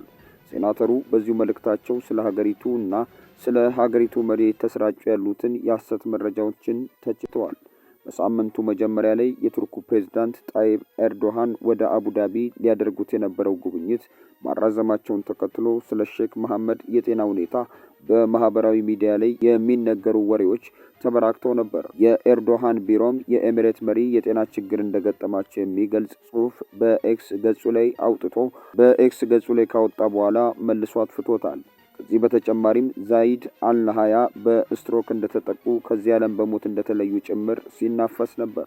የአሜሪካው ሴናተር ግራሃም በኤክስ ገጻቸው ላይ ባሰፈሩት ጽሑፍ ከፕሬዝዳንቱ ጋር 1 ሰዓት ተኩል መቆየታቸውን ገልጸዋል። በተባበሩት አረብ ኤሚሬትና በፕሬዝዳንት ሼክ መሐመድ ቢን ዛይድ ላይ የሐሰት መረጃዎችን የሚያሰራጩ ሰዎች ትርጉም የለሽ ወሬ እያወሩ ነው በማለት ውድቅ አድርገዋል። በተባበሩት አረብ ኤሚሬትና በሳውዲ አረቢያ መካከል አለመግባባት ያለ ሲሆን ይህም ከጊዜ ወደ ጊዜ እየሰፋ መጥቷል። ታዋቂ የሳውዲ የማህበራዊ ሚዲያ ተጠቃሚዎች ኤሚሬት ለቀጠናው አለመረጋጋት አስተዋጽኦ እያደረገች ነው በሚል ትችታቸውን እያጠናከሩ የሚገኙ ሲሆን አስተያየቶቹ ብዙ ጊዜ ሼክ መሐመድን በግል ኢላማ ያደረጉ ናቸው። የአሜሪካው ሴናተርና የፕሬዝዳንቱ ስብሰባ በቃስ አልሻቲ መካሄዱን የሀገሪቱ ዜና አገልግሎት ዘግቧል። ሼክ መሐመድና ከፍተኛ የኤሚሬት ባለስልጣናት ከአሜሪካው ሴናተር ጋር ሲነጋገሩ የሚያሳዩ ፎቶግራፎችንና ቪዲዮዎችን ይፋ አድርገዋል። ሁለቱ ወገኖች በቀጠናዊ ሁኔታ ላይ በመካከለኛው ምስራቅ ሰላምን ለማስፈን የሚደረጉ የጋራ ጥረቶች ላይ መወያየታቸውን ዘገባው ገልጿል። ቫቲካን የትራምፕን ግብዣ ውድቅ አደረገች። ቫቲካን በትራምፕ የታቀደውን የሰላም ቦርድ እንደማትቀላቀል አስታውቃለች። ዓለም አቀፍ ቀውሶች መፈታት ያለባቸው በተባበሩት መንግስታት ድርጅት በኩል መሆን አለበትም ብላለች። በቦርዱ ላይ እንዲሳተፉ ግብዣ የቀረበላቸው ርዕሰ ሊቃነ ጳጳስ ሊዮ ግብዣቸውን ውድቅ ያደረጉ ሲሆን ጣሊያንና የአውሮፓ ህብረትን በታዛቢነት ብቻ ለመሳተፍ ወስነዋል። ተቺዎቹ ቦርዱ የፍልስጤም ተወካዮችን ያገለለ መሆኑንና የተባበሩት መንግስታት በዓለም አቀፍ ግጭቶች ላይ ያለውን ሚና ሊያሳጣ ይችላል በማለት ስጋታቸውን ይገልጻሉ። የአሜሪካው ፕሬዝዳንት ዶናልድ ትራምፕ በዓለም ዙሪያ ያሉ ግጭቶችን ለመፍታት የሰላም ቦርድ የተሰኘ አዲስ ስብስብ ለማቋቋም ጥሪ እያቀረቡ መሆኑ ይታወቃል። ይሁን እንጂ ይህ ጥሪ በተለይ በመካከለኛው ምስራቅ ሰላምን ለማምጣት የፊልስጤም ተወካዮችን ያካተተ በመሆኑና የተባበሩት መንግስታት ሚና ሊያዳክም ይችላል በሚል በብዙ ወገኖች ዘንድ ጥያቄ እየተነሳበት ይገኛል። ጋቦን የማህበራዊ ሚዲያዎችን ላልተወሰነ ጊዜ አገደች። የሀገሪቱ የኮሚኒኬሽን ባለስልጣን የህገወጥ ይዘቶችን ስርጭት ለእገዳው ምክንያት እንደሆነ አስታውቋል። ባለስልጣኑ በሰጠው ማብራሪያ አንዳንዶች የዲጂታል መድረኮችን በመጠቀም የመንግስት ተቋማትን፣ የዜጎችና የታዋቂ ግለሰቦችን ስም የሚያጠፉ ይዘቶች እያሰራጩ ይገኛሉ ብሏል። በተጨማሪም ማህበራዊ ሚዲያዎች የህዝብን ሰላም የሚያውኩና የሀገርን ደህንነት አደጋ ላይ የሚጥሉ የተሳሳቱ መረጃዎችን ለማሰራጨት እየዋሉ እንደሆነ ገልጿል። የኮሚኒኬሽኑ ባለስልጣን አክሎም የማህበራዊ ሚዲያ ኩባንያዎች ራሳቸው የሚለቀቁ ይዘቶችን በአግባቡ አለመቆጣጠራቸው በእጅጉ እንዳሳዘነው አስታውቋል።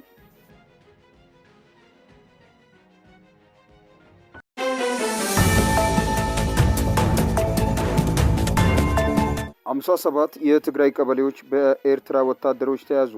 በትግራይ ዘመቻ ተጠራ። የህወሓት 3 ጀነራሎች አዲስ አበባ ገብተዋል። ሶማሌላንድ ኤርዶሃንን አወገዘች። የታላላቅ ሀገራት መሪዎች ወደ ኢትዮጵያ የሚያደርጉት ጉዞዎች አሁንም ቀጥለዋል። አሁን ደግሞ የእስራኤሉ ተረኛ ሆነዋል። በሱዳን በተፈናቃዮች መጠለያ ላይ በደረሰ የድሮን ጥቃት ህፃናት ተገደሉ።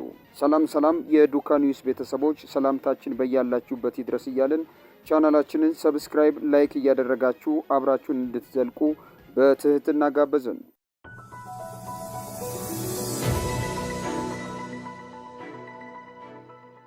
57 የትግራይ ቀበሌዎች በኤርትራ ወታደሮች ተያዙ።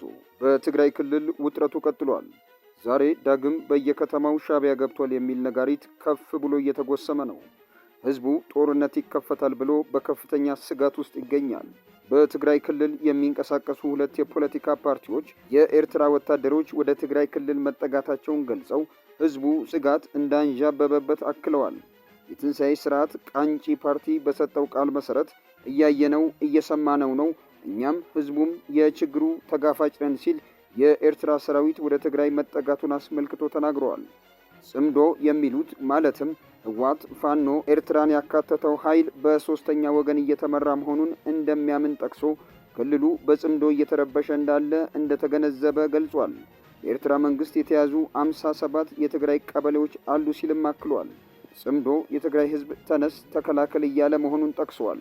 የትግራይ ህዝብ በጦርነት ተመናምኗል፣ ህፃናት አልቀዋል፣ አሁንም ሊያልቁብን አይገባም፣ ይህ ጦርነት ከተጨመረበት ደግሞ እንደ ህዝብ ይጠፋል የሚሉ ስጋቶች እየተበራከቱ ይገኛሉ። ስምረት ፓርቲ በበኩሉ በየከተማው ሻዕቢያ ገብቷል ያለ ሲሆን ህዝቡ ጦርነት ይከፈታል ብሎ በከፍተኛ ስጋት ውስጥ ነው ሲል አክሏል። ኤርትራ በበኩሏ የኢትዮጵያ መንግስት ጦርነት ሊከፍትብኝ ነው የሚል ዲስኩር ላይ ሙጥኝ ብላለች። በትግራይ ዘመቻ ተጠራ። የህወሓት 3 ጀነራሎች አዲስ አበባ ገብተዋል። የትግራይ ፖሊስ ኮሚሽን ከአዛዥ እስከ ተራ ፖሊስ በ3 ዙር ወደ ግንባር ለመላክ ወስኗል። የዘመቻ መዋቅሩ በኤ ቢና ሲ ይከፈላል። ለኤ ስር የተመደቡ በዚህ ሳምንት እስከ ቅዳሜና እሁድ ድረስ ወደ ግንባር ይላካሉ የተባሉ ሲሆን ለቢ ደግሞ የተመደቡ ከ2 ሳምንት በኋላ ይላካሉ ተብሏል። ለሲ የተመደቡ በቀጣይ እንደሚላኩ ምንጮቻችን ገልጸዋል። በዚህ ምክንያት በመላው ትግራይ የሚገኙ ፖሊሶች ቅሬታ እያሰሙ ሲሆን በመጀመሪያ ደረጃ የተመደብንበትን በኔትወርክና በጎጥ ላይ የተመሰረተ ነው የሚል ቅሬታ አለን ብለዋል። በዚህ ውሳኔዎች አብዛኛው ፖሊስ ለመሄድ ፈቃደኛ አልሆነም ተብሏል። በተያያዘ ዜና የህወሓት አዋጊዎች የነበሩት ጀነራል ግዑሽ ገብረ፣ ጀነራል ከበደ ፍቃዱ፣ ኮሎኔል ንጉስ የህወሓትን አካሄድ ተቃውመው ከትግራይ ወጥተው አዲስ አበባ ገብቷል የተባለ ሲሆን በጉዳዩ ላይ ከመንግስት በኩል እስካሁን የተባለ ነገር የለም። ሶማሌላንድ ኤርዶሃንን አወገዘች። ሶማሌላንድ የቱርክ መሪ እውቅናዋን በተመለከተ የሰጡትን ማስጠንቀቂያ አወገዘች። የሶማሌላንድ የውጭ ጉዳይ ሚኒስትር ትላንት እንደገለጸው የቱርክ መሪ ረሲፕ ጣይብ ኤርዶሃን በአዲስ አበባ ጉብኝታቸው ሶማሌላንድን ራሷን ሪፐብሊክ አድርጋ የገለጸች በማለት የሰጡትን ማስጠንቀቂያ አውግዟል። ይህ አነጋገርም ከቀጠናው አጋሮች ጋር ያለውን ግንኙነት ለማደናቀፍ የታሰበ ተቀባይነት የሌለው ጣልቃ ገብነት ነው ማለቱን የሶማሌላንድ ብሔራዊ ቴሌቪዥን ዘግቧል። የሶማሊያ መገናኛ ብዙሃን እንደዘገቡት ከሆነ ኤርዶሃን ከ2 ቀናት በፊት የካቲት 10 ቀን አዲስ አበባን ሲጎበኙ እስራኤል ለሶማሌላንድ እውቅና በመስጠት ረገድ የወሰደችው እርምጃ ምንም ጥቅም እንደሌለውም ለኢትዮጵያ ጠቅላይ ሚኒስትር አብይ አህመድ ተናግረዋል። በአፍሪካ ቀንድ ያሉ ሀገራት የውጭ ፖሊሲ ውሳኔዎች በክልሉ መንግስታትና ህዝቦች መወሰን አለባቸው ሲል ሚኒስቴሩ ቱርክ የአፍሪካውያን ቀንድን ውጥረት ሊያባብሱ የሚችሉ አቋሞችን ከመውሰድ እንድትቆጠብ አስጠንቅቀዋል። ሚኒስቴሩ በተጨማሪም ቱርክ በጋራ መከባበር ላይ ጣልቃ አለመግባትና ሉዓላዊ የውሳኔ አሰጣጥ መርሆችን እንድትጠብቅ ጠይቋል። ሶማሌላንድ ከቀጠናውና ዓለም አቀፍ አጋሮች ጋር ያላትን ግንኙነት እውቅና ለማግኘት የምታደርገው ጥረት ሰላማዊ፣ ህዝባዊና በህዝቦቿ ዲሞክራሲያዊ ምኞቶች ላይ ጠንካራ መሰረት ያለው ነው ብሏል። ሚኒስቴር መስሪያ ቤቱም ባወጣው መግለጫ ኤርዶሃን በኢትዮጵያ ጉብኝታቸው እስራኤል ለሶማሌላንድ እውቅና መስጠቷ ለሶማሌላንድም ሆነ ለአፍሪካ ቀንድ ምንም ጥቅም እንደማይኖረው በድጋሚ መግለጽ ወዳለው ያሉትን ደግሞታል። የታላላቅ ሀገራት መሪዎች ወደ ኢትዮጵያ የሚያደርጉት ጉዞዎች አሁንም ቀጥሏል። አሁን ደግሞ የእስራኤሉ ተረኛ ሆነዋል። የእስራኤሉ ፕሬዝዳንት ኢሳቅ ሄርዞግ በሚቀጥለው ሳምንት በኢትዮጵያ የአንድ ቀን የሥራ ጉብኝት እንደሚያደርጉ አንድ የሀገሪቱ ባለስልጣን ለታይምስ ኦፍ እስራኤል አስታወቁ። ፕሬዝዳንቱ በቆይታቸው ከኢትዮጵያ ከፍተኛ አመራሮች ጋር እንደሚወያዩ ባለስልጣኑ አክለው ገልጿል። ጉብኝቱ እስራኤል ከአፍሪካ ጋር ያላትን ግንኙነት ለማስፋት የምታደርገው ጥረት አካል መሆኑን ታይምስ ኦፍ እስራኤል በዘገባው አመላክቷል። የእስራኤሉ ፕሬዝዳንት ወደ ኢትዮጵያ እንደሚመጡ የተገለጸው የቱርክ ፕሬዝዳንት በአዲስ አበባ ባደረጉት ይፋዊ የሥራ ጉብኝት እስራኤል ለሶማሌላንድ የሰጠችው የሀገርነት እውቅናን መተቸታቸውን ተከትሎ ነው ተብሏል። ፕሬዝዳንት ረሲፕ ጣይብ ኤርዶሃን ከጠቅላይ ሚኒስትር አብይ አህመድ ጋር በጋራ በሰጡት መግለጫ የሀገራት ሉዓላዊነትና የግዛት አንድነት ማክበር ዘላቂ ሰላም ወሳኝ መሆኑን ገልጸው እስራኤል ለሶማሌላንድ የሰጠችው እውቅና በቀጠናው መረጋጋት ላይ አዎንታዊ አስተዋጽኦ እንደማይኖረው ተናግረዋል። በሱዳን በተፈናቃዮች መጠለያ ላይ በደረሰ የድሮን ጥቃት ሕፃናት ተገደሉ። በተባበሩት መንግስታት የሚደገፈው ገለልተኛው የባለሙያዎች ቡድን ባወጣው ሪፖርት መሰረት በሱዳን አልፋሽር ከተማና አካባቢው በሚገኙ አረብ ባልሆኑ የማህበረሰብ ክፍሎች ላይ አርኤስኤፍ የተቀናጀ የጥቃት ዘመቻ ማካሄዱን አስታውቋል።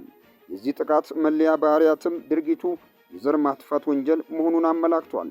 አልፋሽር በሱዳን ምዕራባዊ ግዛት ዳርፉር ውስጥ ባለፈው ዓመት ጥቅምት መጨረሻ ላይ በፈጥኖ ደራሽ ድጋፍ ሰጪ ኃይሉ ቁጥጥር ስር እስክትውል ድረስ የሱዳን ጦር የመጨረሻውን ጠንካራ ምሽግ ነበረች። ሁለት ወገኖች እንደ አውሮፓውያኑ አቆጣጠር ከሚያዝያ 2023 ጀምሮ አስከፊ የእርስ በርስ ጦርነት ውስጥ ይገኛሉ። ዛሬ በወጣው አዲስ ሪፖርት በሱዳን ጉዳይ ላይ የተሰየመው ገለልተኛው የዓለም አቀፍ እውነት አጣሪ ልዑክ እንዳመላከተው የፈጥኖ ደራሽ ድጋፍ ሰጪ ኃይል ተዋጊዎች ለ18 ወራት በአልፋሽር ላይ ከበባ ካደረጉ በኋላ ለተፈጸሙ ወንጀሎች ተጠያቂ ናቸው ብለዋል። በከበባው ወቅትም አረብ ያልሆኑ ማህበረሰቦችን በተለይም የዛጋዋና የአፉር ማህበረሰቦችን በተክለ ቁመና ሙሉ በሙሉ ለማጥፋት ታስበው የተዘጋጁ ሁኔታዎች እንደነበሩ ሪፖርቱ ያትታል። የልዑኩ ሰብሳቢ መሐመድ ቻንዴ ኦስማን የዘመቻው ስፋት ቅኝትና በከፍተኛ RSF አመራሮች የተሰጠው ይፋዊ ድጋፍ በአልፋሽርና በአካባቢው የተፈጸሙት ወንጀሎች በጦርነት ወቅት በድንገት የተከሰቱ ከመጠን ያለፉ ድርጊቶች እንዳልሆኑ ያሳያሉ ብለዋል። አክለውም ድርጊቶቹ የዘር ማጥፋት ወንጀል መለያ ባህሪያትን የያዙ የታቀዱና የተደራጁ ዘመቻዎች አካል ነበሩ ሲሉ ገልጸውታል። በዘር ማጥፋት ወንጀል መከላከልና ቅጣት ስምምነት መሰረት የዘር ማጥፋት የሚባለው አንድ ብሔራዊ ብሔረሰብን፣ ዘር ወይም ሃይማኖታዊ ቡድንን በሙሉ ወይም በከፊል ለማጥፋት በማሰብ የሚፈጸሙ ተከታዮቹን ድርጊቶች ያጠቃልላል ብለዋል። የቡድኑ አባላት የመግደል፣ በአባላቱ ላይ ከፍተኛ የአካል ወይም የአእምሮ ጉዳት ማድረስ፣ ቡድኑ በአካል እንዲጠፋ ሆን ተብሎ የታቀዱ ሁኔታዎችን በመፍጠር በቡድኑ ውስጥ ውልደት እንዳይኖር የታለሙ እርምጃዎችን መውሰድ እንዲሁም የቡድኑን ልጆች በኃይል ወደ ሌላ ቡድን ማዘዋወርም ያካትታል ተብሏል።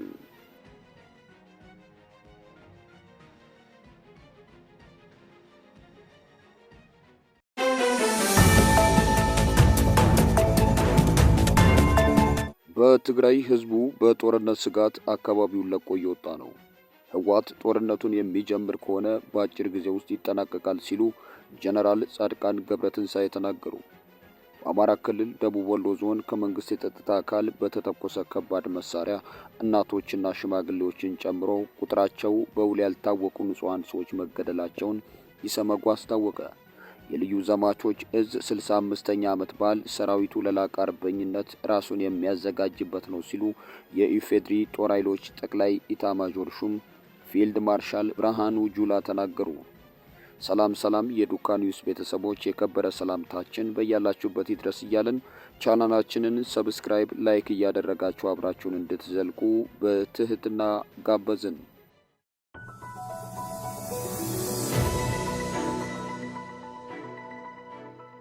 ኣብ ትግራይ ኩናት ነትርፈሉ ዕድል ዓብይ እዩ እናቀረበ ድማ ይኸይድ ኣሎ ተዋና ዕላማና እዚ እዩ እንድሕር ኩናት ዝግበር ኮይኑ ግን ብናቶም ድሌት ብዝኾነ ይኹን መንገዲ ክተርፍ ዘይፈቅዱ እንተኮይኖም እቲ ዝግበር ኩናት ብጣዕሚ ሓፂር ብንእሽተይ ዋጋ ዝፍታሕ ክንገብሮ ኣለና። እቶም ወንጀለኛታት ተነፂሎም ወፂኦም ንሰም በይኖም ፀገም ዝጋፈጥሉ ኩነታት ክንፈጥር ክንፅዕር ኣለና።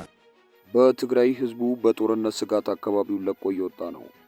ነዋሪነቱን በመቀለ ከተማ ያደረገ ጋዜጠኛ በትግራይ ክልል ዳግም ጦርነት ሊቀሰቀስ ነው የሚለውን ስጋት ተከትሎ ሰዎች በብዛት እየወጡ መሆኑን ለኢትዮጵያ ኢንሳይደር አረጋግጧል። ከክልሉ ወደ አዲስ አበባ የሚደረጉ የአየርም የየብስም ትራንስፖርት አማራጮች በጣም ቢዚ ናቸው ያለው ጋዜጠኛው በአውሮፕላንም በባስም ብዙ ሰው እየመጣ ነው ሲልም ያለውን ሁኔታ ያስረዳል። ለኢትዮጵያ ኢንሳይደር ቃላቸውን እንደሰጡት የመቀለ ከተማ ነዋሪዎች ሁሉ ጦርነትን በመስጋት ከትግራይ ክልል በብዛት እየወጡ ያሉት ወጣቶች ስለመሆናቸው ይናገራል። በፍጥነት መውጣት የሚፈልጉ ወጣቶች በክልሉ የአውሮፕላን ትኬት ለማግኘት ቀናትን ላለመጠበቅ ሲሉ ወደ አፋር ክልል ሰመራ በመኪና ሄደው ከዚያም በአውሮፕላን ይጓዛሉ ይላል ጋዜጠኛው። አውቶቡስም እንደ ልብ እንደማይገኝና ትኬት ቆርጦ ለመሄድ ቀናት ሊያስጠብቅ እንደሚችል የሚናገረው ጋዜጠኛው በዚህ ምክንያት መለስተኛ ተሽከርካሪዎች አቆራርጠው ወደ አፋር የሚገቡ ወጣቶች እንዳሉም ይገልጻል። ወጣቶቹ ትምህርትም ጭምር አቋርጠው ነው እየወጡ ያሉት ሲልም የሁለተኛ ደረጃና የዩኒቨርሲቲ ተማሪዎች ጭምር ከክልሉ እየሸሹ መሆኑን ያብራራል። ዩኒቨርሲቲ የሚማር ወንድም እንዳለው የሚገልጸው ጋዜጠኛው ቤተሰባቸው ትምህርቱን አቋርጦ ወደ አዲስ አበባ እንዲሄድ እየወተወቱት እንደሆነም በግል የገጠመውን አካፍሏል። ትንሽ ሁኔታውን እንየውና ካልሆነ ይሄዳል ብዬ ያረጋጓቸው ሲልም ቤተሰቡ በጭንቀት ውስጥ እንዳለ ያክላል። በትግራይ ክልል ስላለው የጦርነት ስጋት ጋዜጠኛው ሲያስረዳ የኢትዮጵያ ሰራዊት ተጠግቷል። በትግራይ በኩልም ዝግጅቶች አሉ። በቀበሌም ሰው እያዘጋጁ ነው። በየቀበሌው ለጦርነት ተዘጋጁ ተብሎ ተነግሯል። አስገዳጅ ምልመላም አለ ብሏል። ህወሓት ጦርነቱን የሚጀምር ከሆነ በአጭር ጊዜ ውስጥ ይጠናቀቃል ሲሉ ጀነራል ጻድቃን ገብረትንሳኤ ተናገሩ። ከዚህ ቀደም በስልጣን ዘመኑ ያከማቸውን የጦር መሳሪያ ታጥቆ ከፍተኛ ሽንፈት የተከናነበው ህወሓት አሁን ሻዕቢያን አስከትሎ ኢትዮጵያን ለመውጋት ዝግጅት እያደረገ ነው ተብሏል። በቡድኑ የጦርነት ጉሰማን ተከትሎ የቀድሞው የህወሓት ጦር መሪ ጀነራል ጻድቃን ገብረትንሳኤ ህወሓት ጦርነቱን አካሄዳለሁ እምቢ የሚል ከሆነ የሚደረገው ጦርነት እጅግ አጭርና በኢትዮጵያ በኩል በትንሽ ኪሳራ ብቻ የሚፈታ መሆኑን አረጋግጧል። ወንጀለኞች ራሳቸው የፈጠሩትን ችግር ራሳቸው እንዲጋፈጡት በማድረግ የሚጠናቀቅ ይሆናል ሲሉ ተናግረዋል።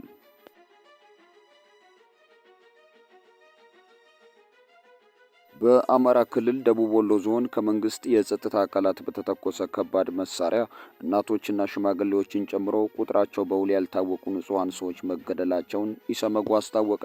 የኢትዮጵያ ሰብአዊ መብቶች ጉባኤ ከትላንት ወዲያ ባወጣው መግለጫ ቁጥራቸው በውል ያልታወቁት ንጹሃን ሰዎች የተገደሉት በደቡብ ወሎ ዞን ወግዲ ወረዳ ጋሌ በተባለ ቦታ ጥር 26 ቀን 2018 ዓ.ም በመንግስት የጸጥታ አካላትና ታጣቂ ኃይሎች መካከል በነበረ የተኩስ ልውውጥ የተጎዳችን እንስት ወደ ሆስፒታል በሚወስዱበት ወቅት መሆኑን አመላክቷል። ማንነቷ በመግለጫው ያልተጠቀሰው ሴት እሷም የአካል ጉዳት የደረሰባት ከወንዝ ውሃ ቀድታ ስትመለስ በነበረበት ወቅት በሁለቱ ኃይሎች የተኩስ ልውውጥ በተባራሪ ጥይት ቆስላ ነው። ከግድያና የአካል ጉዳት በተጨማሪ በሚተኮሱ ከባድ መሳሪያዎች ምክንያት የንብረት ውድመት መድረሱን ኢሰመጉ ከአካባቢው አሰባስቤያቸዋለሁ ካላቸው መረጃዎች ለማወቅ መቻሉን አስገንዝቧል። ኢሰመጉ የትላንት ወዲያው መግለጫው ሌላኛው ትኩረት ያደረገበት አካባቢ የደቡብ ኢትዮጵያ ክልል ነው። በክልሉ የዘይሴ ማህበረሰብ ልዩ ወረዳነት መዋቅር ጥያቄ ጋር በተያያዘ ለረጅም ጊዜ በማህበረሰቡ ላይ የሞት የአካል ጉዳትና የንብረት ውድመት መድረሱንና አሁንም እየቀጠለ ያለ መሆኑን ኢሰመጉ አስታውቋል። ለዚህም አብነት ጠቅሷል። ግንቦት 4 ቀን 2017 ዓ.ም እና መስከረም 29 ቀን 2018 ዓ.ም 5 የኢትዮጵያ ዜጎች ለማህበራዊ ፍትህ ኢዜማ አባላት በደቡብ ኢትዮጵያ ክልል አድማ ብተናና በጋሞ ዞን ፖሊሶች ተይዘው ይህ መግለጫ እስከተዘጋጀበት ጊዜ ድረስ የት እንዳሉ እንደማይታወቅ ገልጧል። በዘይሴ ዳንሌ ቀበሌ ልዩ ስሙ ቦሎዳ ተብሎ በሚጠራው አካባቢ ደግሞ በቀን ታህሳስ 5 2018 ዓ.ም ከምሽቱ 4 ሰዓት በተወሰኑ አካባቢዎች በሚኖሩ ሴቶች ላይ ጾታዊ ጥቃት መድረሱን ገልጿል። በቀጣዩ የጥር ወር በ19ኛው ቀን በዘይሴ ልዩ ምርጫ ክልል 4 አርሶ አደሮች በእርሻ ስራ ላይ እንዳሉ በክልሉ አድማ ብተናና በጋሞ ፖሊስ መገደላቸውን አጋልጧል። በተመሳሳይ ከየካቲት 8 እስከ የካቲት 10 ቀን 2018 ዓ.ም ባሉት ጊዜ ውስጥ የአካባቢው ነዋሪዎች ላይ በደረሰው ጥቃት ቁጥራቸው በውል ያልታወቁ ሰዎች መገደላቸውን የንብረት ውድመትና መፈናቀል መድረሱን ኢሰመጉ ለማወቅ ችያለሁ ብሏል። ይሁንና የተጠቀሱትን ጉዳዮች በተመለከተ የመንግስት ምላሽን ለማካተት ኢሰመጉ ከአርባ ምንጭ ዙሪያ ወረዳ አስተዳደር መረጃዎችን ለማግኘት አድርጌያለሁ ያለው ጥረት እንዳልተሳካ አመላክቷል። ሁለቱንም ክልሎች በተመለከተ ባስተላልፈው ጥሪ የደቡብ ኢትዮጵያ ክልል የፍትህ አካላት በዘይሴ ዳንሌ ቀበሌ በሴቶች ላይ ጾታዊ ጥቃት የፈጸሙ የጸጥታ አካላትን ለፍርድ እንዲቀርቡ፣ በደቡብ ኢትዮጵያ ክልል ጸጥታ አካላት ተይዘው የት እንዳሉ የማይታወቁትን 5 የኢዜማ አባላትን የደቡብ ኢትዮጵያ ክልል ፍትህና ጸጥታ አካላት የት እንዳሉ ለቤተሰቦቻቸው እንዲያሳውቁና በወንጀል የሚፈለጉ ከሆነ ወዲያውኑ ለህግ ማቅረብ ፍትህ ለማግኘት መብታቸውን እንዲያከብር ጠይቋል። የፌዴራልና የአማራ ክልል መንግስታት በአማራ ክልል በንጹሃን ላይ እየደረሰ ያለውን የሰብአዊ መብት ጥሰት በቂ ትኩረት በመስጠት የሰዎችን ህይወት የመኖር መብትን እንዲያከብሩና እንዲያስከብሩ ጥሪ አስተላልፏል። የልዩ ዘመቻዎች እዝ 65ኛ ዓመት በዓል ሰራዊቱ ለላቀ አርበኝነት ራሱን የሚያዘጋጅበት ነው ሲሉ የኢፌድሪ ጠቅላይ ኢታማጆር ሹም ፊልድ ማርሻል ብርሃኑ ጁላ ተናገሩ። በኢፌድሪ መከላከያ ሰራዊት የልዩ ዘመቻዎች እዝ 65ኛ ዓመት የምስረታ በዓል ላይ ያተኮረ የፓናል ውይይት በሐዋሳ ከተማ ተካሂዷል። በመድረኩ እዙ ከምስረታው ጀምሮ ያለፈበትን ጉዞ የሚተርክ መጽሐፍ ለምረቃ በቅቷል።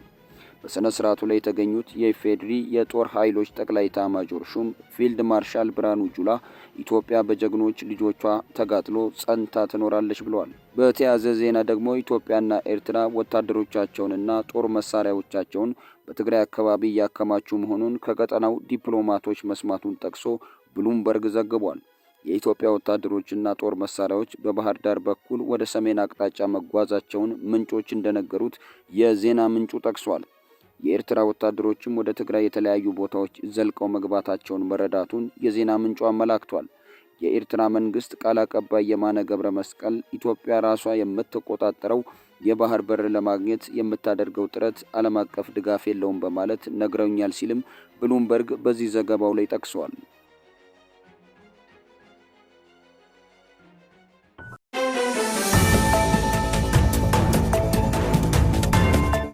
የቃናዋ ዳናዊት መክብብ በማጭበርበር ወንጀል ተከሰሰች። የትግራይ ክልል ጊዜያዊ አስተዳደር መከላከያ ሰራዊት በሰሜን እዝ ካምፖች እንዲሰፍር ተስማምቷል መባሉን አስተባበለ። በዋሽንግተን ዲሲና ለንደን ከተሞች በርካታ ኢትዮጵያውያንንና ትውልደ ኢትዮጵያውያንን የሚያሳትፍ ሰላማዊ ሰልፍ ሊካሄድ መሆኑ ተሰማ። የአሜሪካው የጠፈር ምርምር ተቋም ናሳ ከ50 ዓመታት በኋላ ለመጀመሪያ ጊዜ በየካቲት መጨረሻ ጠፈርተኞችን ወደ ጨረቃ ዙሪያ ለመላክ ማቀዱን ገለጸ። እስራኤል በሊባኖስ ላይ በፈጸመችው የአየር ጥቃት ቢያንስ 10 ሰዎች መገደላቸውን የሊባኖስ መገናኛ ብዙሃን አስታወቁ። ሰላም የዱካ ኒውስ ቤተሰቦች፣ የከበረ ሰላምታችን በያላችሁበት ይድረስ እያልን ቻናላችንን ሰብስክራይብ፣ ላይክ እያደረጋችሁ አብራችሁን እንድትዘልቁ በትህትና ጋበዝን።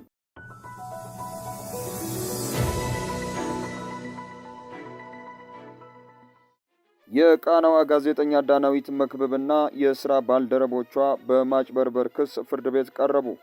ታዋቂዋ የፕሮግራም አቅራቢ ዳናዊት መክብብና የሥራ ባልደረቦቿ በመቶ ሺዎች የሚቆጠር የዜጎችን ገንዘብ በማጭበርበር ወንጀል ተጠያቂ እንዲሆኑ የቀረበባቸው ክስ በፌዴራል መጀመሪያ ደረጃ ፍርድ ቤት ቦሌ ምድብ ችሎት መታየት ጀምሯል። የክስ መዝገቡ እንደሚያስረዳው ግለሰቦቹ ወደ ውጭ ሀገር እናስወጣቸዋለን በሚል ተስፋ ከእያንዳንዱ ተበዳይ 437,000 ብር ተቀብለዋል። ይህ ክስ ትልቅ ትኩረት እንዲያገኝ ያደረገው ተበዳዮቹ ለኤቢኤል ኮንሰልታንሲ ገንዘባቸውን የሰጡት ዳናዊት በሰራቸው ማስታወቂያ ላይ ያላቸውን እምነት መሰረት በማድረግ መሆኑ ነው።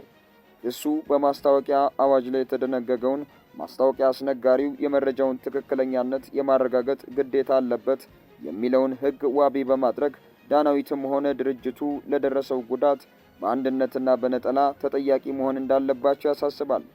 ፍርድ ቤቱ የቀረበለትን የክስ ሰነድ መርምሮ ውሳኔ ለመስጠት ለየካቲት 27 ቀን 2018 ዓ.ም ተለዋጭ ቀጠሮው ሰጥቷል።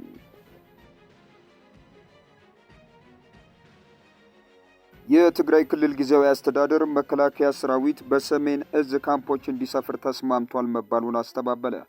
የትግራይ ክልል ጊዜያዊ አስተዳደር የኢትዮጵያ መከላከያ ሰራዊት ወደ ትግራይ ክልል እንዲገባ በፌዴራል መንግስት ትዕዛዝ ተላልፏል በሚል የተሰራጨው መረጃ ፍጹም ሐሰት ነው አለ። በሌተናል ጀነራል ታደሰ ወረደ የሚመራው ጊዜያዊ አስተዳደር ይህንን የገለጸው ዛሬ ቅዳሜ የካቲት 14 2018 ዓ.ም በፕሬዝዳንቱ ጽሕፈት ቤት የፌስቡክ ገጽ ላይ ባወጣው መረጃ ነው። ከሰሞኑ በተለያዩ የማህበራዊ ድረገጾች ላይ የፌዴራል መንግስት መከላከያ ሰራዊት ወደ ትግራይ ክልል እንዲገባ ለጊዜያዊ አስተዳደሩ ማሳወቁን የሚገልጹ መረጃዎች ሲሰራጩ ነበር።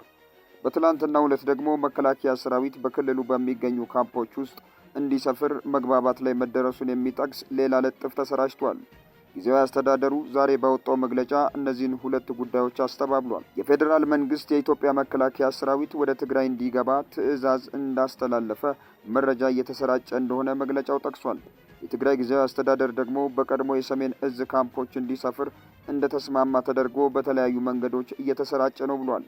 የማህበራዊ ሚዲያ ልጥፎች የተጣመመና የተሳሳተ ሲል የጠራው ጊዜያዊ አስተዳደሩ ይህንን አይነቱን መረጃ ወደ ማህበረሰቡ የተሰራጨበት ስትራቴጂ ምንጩም ሆነ ሊያነሳው የተፈለገው ግብ ግልጽ ነው ብሏል። የትግራይ ጊዜያዊ አስተዳደር እየተሰራጨ ያለው መረጃ ፍጹም ሐሰት መሆኑን መግለጽ ይወዳል ሲልም አስተባብሏል። ፕሬዝዳንቱ ሌተናል ጀነራል ታደሰ ጽሕፈት ቤት ይህንን መግለጫ ያወጣው በፌዴራል መንግስትና በትግራይ ኃይሎች መካከል የተፈጠረው ውጥረት ወደ ግጭት ሊገባ ይችላል የሚል ስጋት በተፈጠረበት ሁኔታ ውስጥ ነው።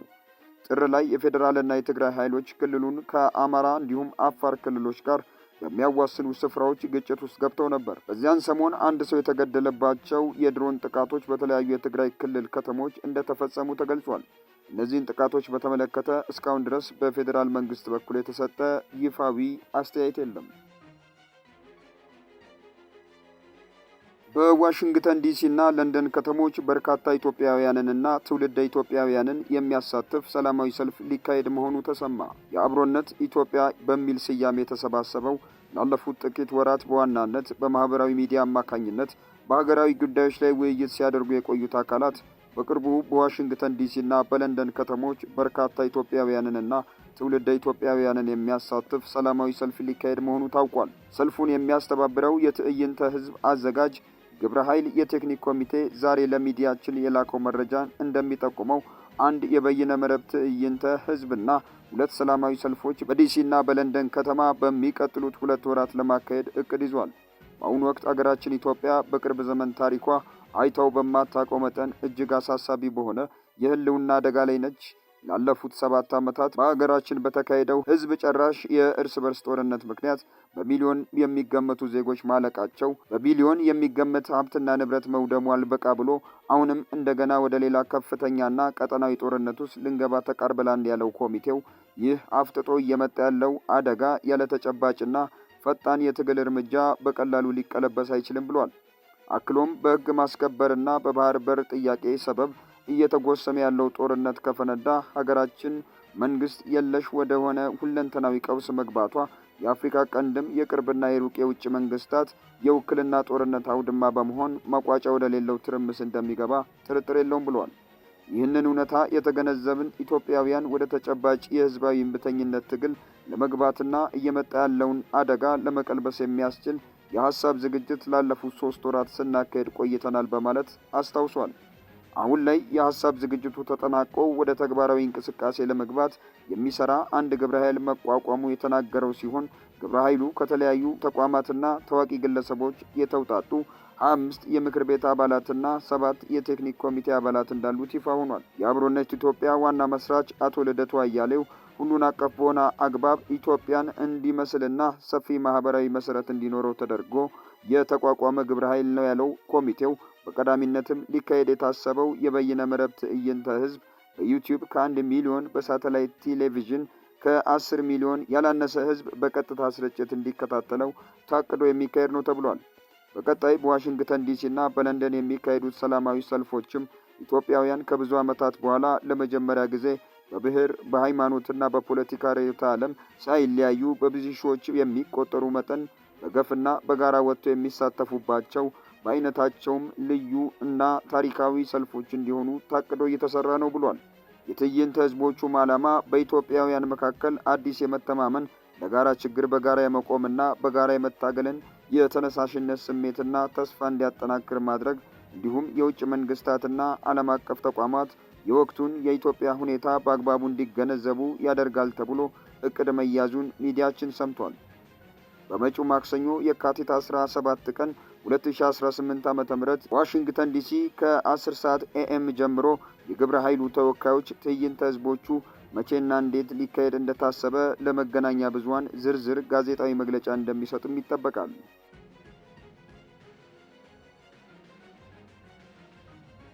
የአሜሪካው የጠፈር ምርምር ተቋም ናሳ ከ50 ዓመታት በኋላ ለመጀመሪያ ጊዜ በየካቲት መጨረሻ ጠፈርተኞች ወደ ጨረቃ ዙሪያ ለመላክ ማቀዱን ገለጸ። ናሳ ይፋ ያደረገው ይህ እቅድ የሰው ልጅ ወደ ጠፈር ካደረጋቸው ጉዞዎች ሁሉ ረጅሙ እንደሚሆን ይጠበቃል። አርቴምስ 2ኛ የሚል ስያሜ በተሰጠው በዚህ ተልዕኮ አማካኝነት 4 ጠፈርተኞች ሩቅ ወደ ሆነው የጨረቃ ክፍል ያመራሉ ተብሏል። ተመልሰው ወደ ምድር እስኪመጡ ድረስም ጉዞው 10 ቀናት እንደሚወስድ ተነግሯል። ጉዞው ወደፊት ጨረቃ ላይ ለማረፍ ለተያዘው እቅድ መንገድ የሚጠርግ እንደሆነ ተገልጿል። በናሳ እቅድ መሰረት ሮኬቱ የካቲት 28 2018 ዓ.ም ወደ ጠፈር ይወነጨፋል ተብሏል። ከዚህም አስቀድሞ ደግሞ ሮኬቱ በነዳጅ የሚሞላበትና የማስወንጨፊያ የመጨረሻ ሂደቶች የሚታዩበት የቅድመ ውንጨፋ ሙከራ ይደረጋል ተብሏል። የናሳ ተመራማሪ የሆኑት ሎሪ ግሬዝ በየምሽቱ ወደ ጨረቃ ቀና ብያ ያለው ስመለከታት እጅግ እደሰታለሁ፣ ምክንያቱም እየጠራችን እንደሆነ ይሰማኛል፣ እኛም ዝግጁ ነን ሲሉ ዓርብ ዕለት በተሰጠ ጋዜጣዊ መግለጫ ላይ ተናግረዋል። የመጀመሪያው ሙከራ በጥር ወር መጨረሻ የተካሄደ ሲሆን በማስወንጨፊያው ስፍራ ላይ የሃይድሮጂን ነዳጅ መፍሰስ በማጋጠሙ ከታቀደለት ጊዜ አስቀድሞ ተቋርጧል። ተመራማሪዋ ግሌዝ በአሁኑ ሰዓት ከማሸጊያዎችና ከማጣሪያዎች ጋር የተያያዙ ችግሮች መፈታታቸውን ገልጿል። ጉዞውን ከሚያደርጉት ጠፈርተኞች ውስጥ 3ቱ ሪድ ዊስማን፣ ቪክቶር ግሎቨር እንዲሁም ክሪስቲና ኮክ የተባሉ አሜሪካውያን ናቸው። ሌላኛው የአርቴምስ 2 ቡድን አባል ካናዳዊው ጀርሚ ሐሰን ነው። የቡድኑ አባላት በስኬት በተጠናቀቀው ልምምድ መደሰታቸውን የገለጹት ተመራማሪዋ ግሌዝ ከአርብ ጀምሮ ወደ ለይቶ ማቆያ እንደሚገቡ አስታውቋል። ጠፈርተኞቹን የሚይዘው ግዙፍ የናሳ የጨረቃ ሮኬት የሚወነጨፈው 98 ሜትር ቁመት ባለው የጠፈር ማስወንጨፊያ ስርዓት አማካኝነት ነው። ሮኬቱ ከዚህ ቀደም በአርቴምስ 1 ተልዕኮ ወቅት በአውሮፓውያኑ ህዳር 2022 አንድ ጊዜ ብቻ ተወንጭፎ ነበር። ሮኬቱ በመጀመሪያው ጉዞ ሰው አልጫነም ነበር። ጠፈርተኞቹ ጉዟቸውን የሚያደርጉት ኦሪዮን ካፕሱል ተብሎ በሚጠራው የሮኬቱ አናት ላይ ታስረው ነው። የመንኮራኩሩ ውስጠኛ ክፍል መጠኑ አነስተኛ አውቶቡስ ያክላል። በ10 ቀናት ውስጥ 4ቱ ጠፈርተኞች የሚኖሩት፣ የሚመገቡት፣ የሚሰሩትና የሚተኙት በዚህ ክፍል ውስጥ ነው። በጉዞ የመጀመሪያ ቀን ሮኬቱ በምድር ምህዋር ዙሪያ ያልፋል። በዚያም ጊዜ ሁሉም የሮኬቱ ስርዓቶች በጥሩ ሁኔታ እንደሚሰሩ ከተረጋገጠ ቀጥሎ ወደ ጨረቃ ያመራል ተብሏል። የመሄጃው ጉዞ 4 ቀናት ገደማ የሚወስድ ሲሆን በዚህ ወቅት ጠፈርተኞቹ ሰዎች ምድር ላይ ሆነው በጭራሽ ሊያዩ በማይችሉት ሩቅ የጨረቃ ጎን በኩል ይዞራሉ። ከጨረቃ ወለል በላይ 6500 እስከ 9500 ኪሎ ሜትር ርቀት ላይ ይሆናሉ ተብሏል። በዚህ ርቀት ላይ ሆነው ጨረቃን ማጥናትና ፎቶግራፍ ማንሳት እንዲችሉ በርካታ ሰዓት ተመድቦላቸዋል። ከዚህ በኋላ ወደ ምድር የሚያደርጉትን የ4 ቀናት ጉዞ የሚጀምሩ ሲሆን በመጨረሻም ፓሲፊክ ውቅያኖስ ላይ በማረፍ ጉዟቸውን ያጠናቅቃሉ ተብሏል። ይህ ጉዞ የሚሳካ ከሆነ በቀጣይ ጨረቃ ላይ ለማረፍ የሚደረገው የአርጤምስ 3 ጉዞ መንገድ ይከፈታል። የሰው ልጅ ለመጨረሻ ጊዜ ጨረቃን የጎበኘው በአውሮፓውያኑ አቆጣጠር 1972 አፖሎ 17 ተልዕኮ በተከናወነበት ወቅት ነው። ናሳ እስካሁን እስከ አውሮፓውያኑ አቆጣጠር 2028 ባለው ጊዜ ውስጥ ሰዎችን ጨረቃ ላይ ለማሳረፍ እቅድ የያዘ ቢሆንም ከተቀመጠው ቀነ ገደብ እጅግ አጭር ነው የሚል ትችት ተነስቶበታል።